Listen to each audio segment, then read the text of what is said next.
ಗೃಹಲಕ್ಷ್ಮಿ ಯೋಜನೆಗೆ ಸಂಬಂಧಪಟ್ಟಂತೆ ಕಳೆದ ವಿಡಿಯೋದಲ್ಲಿ ನಾನು ನಿಮಗೆ ಒಂದು ಮಾಹಿತಿಯನ್ನು ತಿಳಿಸಿದ್ದೆ. ಗೃಹಲಕ್ಷ್ಮಿ ಯೋಜನೆಯಲ್ಲಿ ಇದೀಗ ಪರಿಷ್ಕರಣೆಯನ್ನು ಮಾಡಲಾಗ್ತಿದೆ ಅಂತ ಹೇಳಿ. ಅದೇ ಪರಿಷ್ಕರಣೆಯಲ್ಲಿ ಒಂದು ಮಹತ್ವದ ಮಾಹಿತಿ ಆದರೆ ಬಂದಿದೆ. ಹಾಗಿದ್ರೆ ಬನ್ನಿ ಆ ಒಂದು ಮಾಹಿತಿಯ ಬಗ್ಗೆ ಸಂಪೂರ್ಣವಾಗಿ ಇನ್ಫಾರ್ಮೇಷನನ್ನು ಈ ವಿಡಿಯೋದಲ್ಲಿ ನಾವು ತಿಳ್ಕೊತಾ ಹೋಗೋಣ. ವಿಡಿಯೋವನ್ನು ಸ್ಟಾರ್ಟ್ ಮಾಡ್ತೀನಿ.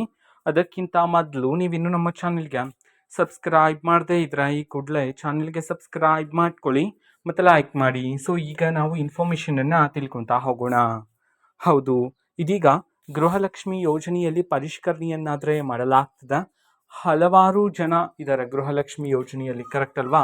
ಸೊ ಅದರಲ್ಲಿ ತುಂಬ ಜನ ಅನರ್ಹರಿದ್ದಾರೆ.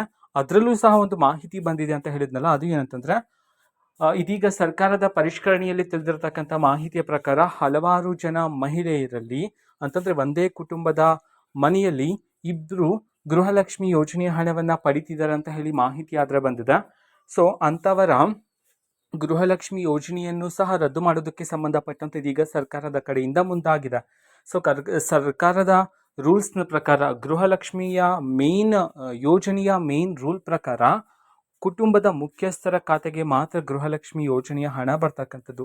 ಆದರೆ ಒಂದೇ ಮನೆಯಲ್ಲಿ ಇಬ್ಬರಿಬ್ಬರು ಗೃಹಲಕ್ಷ್ಮಿ ಯೋಜನೆಯ ಹಣವನ್ನು ಪಡಿತಿದ್ದಾರೆ ಅಂತ ಹೇಳಿ ಇದೀಗ ಸರ್ಕಾರ ಪರಿಷ್ಕರಣೆಯಲ್ಲಿ ತಿಳಿದಿರತಕ್ಕಂಥ ಮಾಹಿತಿ ಆಗಿರುತ್ತೆ. ಸೊ ಅಂಥವರ ಗೃಹಲಕ್ಷ್ಮಿ ಯೋಜನೆಯ ಹಣವನ್ನು ಸಹ ರದ್ದು ಮಾಡೋದಕ್ಕೆ ಸಂಬಂಧಪಟ್ಟಂಥ ಮಾಹಿತಿ ಆದರೆ ಬಂದಿದೆ.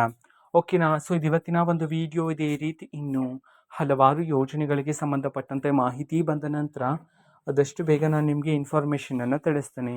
ಅದಕ್ಕೋಸ್ಕರ ಚಾನಲ್ಗೆ ಸಬ್ಸ್ಕ್ರೈಬ್ ಮಾಡ್ಕೊಳ್ಳಿ. ಮತ್ತೀಗ ನಾವು ಫೇಸ್ಬುಕ್ಕಲ್ಲೂ ಸಹ ಇದೀಗ ವಿಡಿಯೋಸ್ಗಳನ್ನು ಅಪ್ಲೋಡ್ ಮಾಡ್ತಿದ್ದೀವಿ. ಫೇಸ್ಬುಕ್ ಚಾನಲ್ ಲಿಂಕನ್ನು ಡಿಸ್ಕ್ರಿಪ್ಷನ್ ಬಾಕ್ಸಲ್ಲಿ ಕೊಟ್ಟಿರ್ತೀನಿ. ಕ್ಲಿಕ್ ಮಾಡಿಬಿಟ್ಟು ಫಾಲೋ ಮಾಡಿ. ಓಕೆನಾ? So thank you, bye.